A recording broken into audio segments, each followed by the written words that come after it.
Hi everyone, खम्मा खनीसा, राम राम सा। मैं हूं आरजे 27 एंकर प्रतीक्षा दवे आप सभी के सामने आज इस मंच पर, जिसका नाम है ज्ञान मंच, जहां पर होती है सिर्फ ज्ञान की बातें। कुछ ज्ञान हम आपसे शेयर करते हैं और कुछ ज्ञान आपसे हम लेते भी हैं।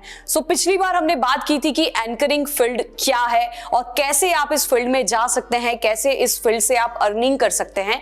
आज जो मैं बात करूंगी कि एंकर बनने के लिए आपके अंदर क्या क्या क्वालिटीज होनी चाहिए। तो बेसिकली जो एंकर है, जो ये वर्ड है, ये बनता है ANCHOR। तो A का मतलब होता है एटीट्यूड, यानी कि आप में एटीट्यूड होना चाहिए, लेकिन पॉजिटिव एटीट्यूड होना चाहिए। जिस पॉइंट पे जब आपके अंदर थोड़ी सी भी नेगेटिविटी आने लग गई, यानी कि आपका जो माइंड है, ये माइंड होता है, ये फैक्ट्री है जिसके डायरेक्टर आप खुद होते हैं, और इसमें दो मैनेजर होते हैं जिनका नाम होता है मिस्टर विजय और मिस्टर पराजय। आपके ऊपर डिपेंड करता है कि आप किस मैनेजर को ज्यादा काम दे रहे हैं। अगर आप ज्यादा काम मिस्टर विजय को देते हैं, जो पॉजिटिव थॉट्स बनाते हैं, तो आपकी लाइफ में और एंकरिंग के फील्ड में आप पॉजिटिविटी जनरेट करते जाएंगे। और अगर आप ज्यादा काम मिस्टर पराजय को देंगे तो वो नेगेटिव थॉट जनरेट करेंगे और आपके काम में और आपकी एंकरिंग फील्ड में, आपकी स्टेज लाइफ में नेगेटिव थॉट्स बनते जाएंगे। तो जहां पर आपको पॉजिटिव एटीट्यूड रखना है, वहां पे आपको पॉजिटिव एटीट्यूड रखना पड़ेगा। अगर आपके अंदर थोड़ी सी भी नेगेटिविटी आई कि यार मैं ऐसा करूंगा तो क्या होगा, मैं शायद इवेंट अच्छा नहीं कर पाऊंगा, अगर आपके अंदर थोड़ी सी भी नेगेटिविटी आएगी तो आप थोड़ा सा 19-20 हो जाओगे और शायद आप जितना अच्छे से परफॉर्म कर सकते हो, आप नहीं कर पाओगे। तो सबसे मोस्ट इंपॉर्टेंट होता है एटीट्यूड, जो आपको हमेशा पॉजिटिव रखना पड़ेगा कि ये मैं कर सकता हूं। कॉन्फिडेंस बहुत जरूरी है, ओवर कॉन्फिडेंस बिल्कुल भी मत रखना। लेकिन हाँ, अगर आप एंकर बनना चाहते हो तो ये सबसे जरूरी चीजें हैं, एटीट्यूड। इसके बाद आता है एन यानी कि न्यूट्रल। आपकी लाइफ में, हमारी सबकी लाइफ में अप्स एंड डाउन्स आते हैं। हो सकता है जिस दिन आपका शो है, आप घर से निकल रहे हो और आपको कोई बैड न्यूज मिल जाए, तो आपको शो भी करना है और वो न्यूज आपके दिलो दिमाग में सब जगह आपके अंदर है, लेकिन आपको शो, क्योंकि जब आप किसी क्लाइंट के, फॉर एग्जांपल आप किसी की वेडिंग होस्ट कर रहे हो, तो उसकी शादी एक ही बार होगी।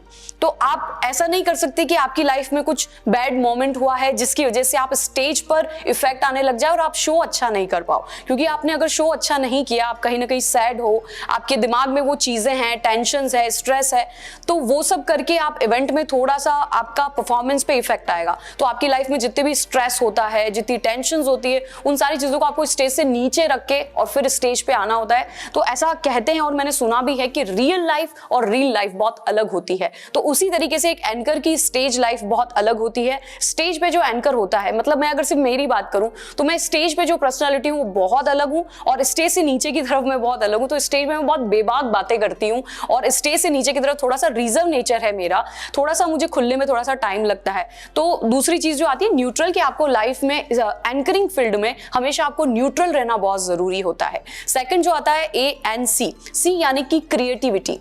आप जितना क्रिएटिव बनेंगे, आप जितना अपनी ऑडियंस को खुद से आप लिंक कर पाएंगे, उतना आप शोज में बहुत अच्छे से आप परफॉर्म कर पाएंगे। क्रिएटिविटी, आप खुद की चीजें बनाएं, खुद के गेम्स बनाएं, आप कभी किसी को देखकर चीजें कॉपी ना करें, खुद की चीजें जनरेट करो, खुद की एक इमेज बनाओ, खुद की एक PSP बनाओ कि लोग आपको पहचाने। जैसे जहां चकाचौंध की दुनिया है कि लोग इतने ग्लैमर वर्ल्ड में जा रहे हैं, वहां मुझे एक पॉइंट पे ऐसा लगता था कि शायद अब मैं इस फील्ड में कहां तक जा पाऊंगी। मेरे लिए क्वेश्चन मार्क बन चुका था कि यार मैं बहुत सिंपल रहती हूँ, जहां लोग ग्लैमर वर्ल्ड में है वहां मैं बहुत अपने आप को बहुत सिंपल कैरी करती हूँ, मैं पगड़ी पहनकर एंकरिंग करती हूँ, लोग पसंद करेंगे नहीं करेंगे। बट अब वो टाइम आ चुका है कि लोग वास्तविकता पे आ चुके हैं, लोगों को समझ आ गया है कि कितना बनावटी चीजों को कितना पसंद करना है और वास्तविकता को कितना पसंद करना है। तो कहने की बात यह, अगर आप दिल से जो चीजें करना चाहते हो, जो आपको पसंद है, तो 100% आपकी ऑडियंस आपसे लिंक करेगी, आपकी वास्तविकता को समझ के और आपसे कनेक्ट हो जाएगी। तो क्रिएटिविटी, अपना माइंड जो है उसको बहुत क्रिएटिव बनाओ। जो क्रिएटिविटी आपके दिल में आती है, आपको लगता है कि लोग पसंद करेंगे, वो अपने फैमिली से डिस्कस करो, फ्रेंड्स से डिस्कस करो और उसके बाद एग्जीक्यूट करो अपने इवेंट में। मैं करती हूँ हमेशा नई नई चीजें, जो मुझे लगता है कि अच्छा लगेगा तो मैं वो उसको अपने इवेंट पे कर देती हूँ। अगला जो आता है ANCH यानी कि हार्ट। अगर एक अच्छा एंकर आप बनना चाहते हो तो आपके पास एक प्योर हार्ट होना बहुत जरूरी है। अगर आपका दिल साफ है और आप दिल साफ रख के अगर चीजें कर रहे हो तो 100% लोगों को अच्छी लगेगी। एक पॉइंट पे जाके आपको लगेगा कि यार ये नहीं हो पा रहा है, नहीं हो पा रहा है, लेकिन जब आप दिल साफ रख के चीजें करते हो ना, तो कहीं ना कहीं लोग आपसे 100% कनेक्ट हो जाते हैं कि यार नहीं यार, ये इंसान बहुत अच्छा है, इसका नेचर बहुत अच्छा है, ये दिल से काम करता है, मेहनत करता है, तो 100% लोग आपसे कनेक्ट होंगे और आप फील्ड में बहुत अच्छा करते जाएंगे। एच के बाद आता है ओ यानी कि ऑप्टिमम, यानी कि आपके पास जो रिसोर्सेज हैं आपके इवेंट में, जब सबसे पहले तो आप जब स्टेज पे जाते हैं, आप वहाँ के एनवायरनमेंट से घुल मिल जाओ, वहाँ पे जो साउंड सेटअप है, जो इवेंट वाले हैं, उन लोगों से जाके बात करो। 15 मिनट पहले जाओ अपने शो में, उन लोगों से बातें करो, वो इसलिए भी कि वहाँ का जो ऑरा है उससे आप कंफर्टेबल हो जाए।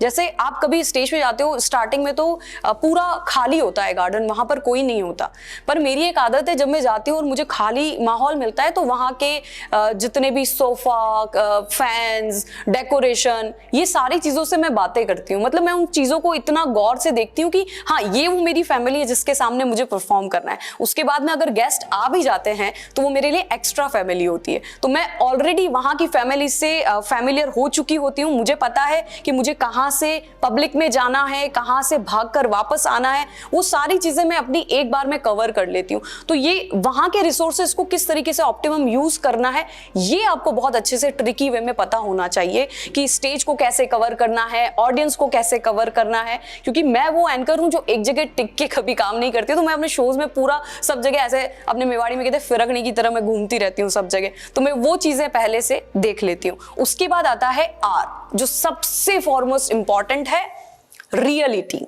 आजकल लोग इतने बनावटी हो चुके हैं कि आप उनको शोज में देखोगे और आप उनको रियल लाइफ में देखोगे, आप उनको पहचान नहीं पाओगे कि ये कौन है।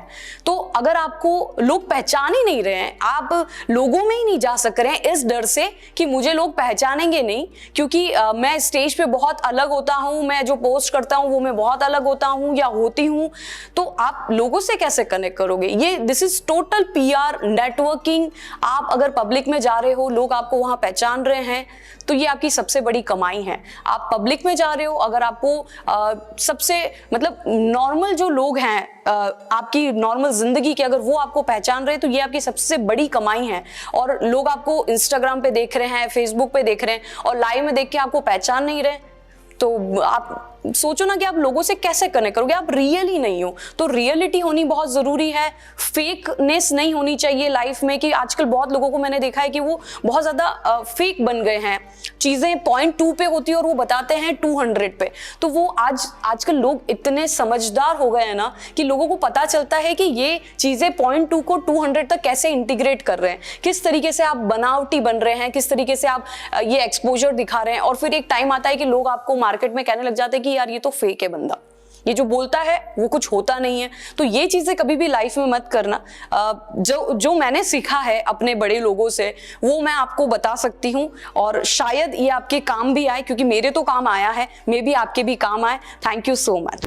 तो हो सकता है कि शायद ये सब चीजें आपकी लाइफ में भी काम आए। जय हिंद, जय भारत।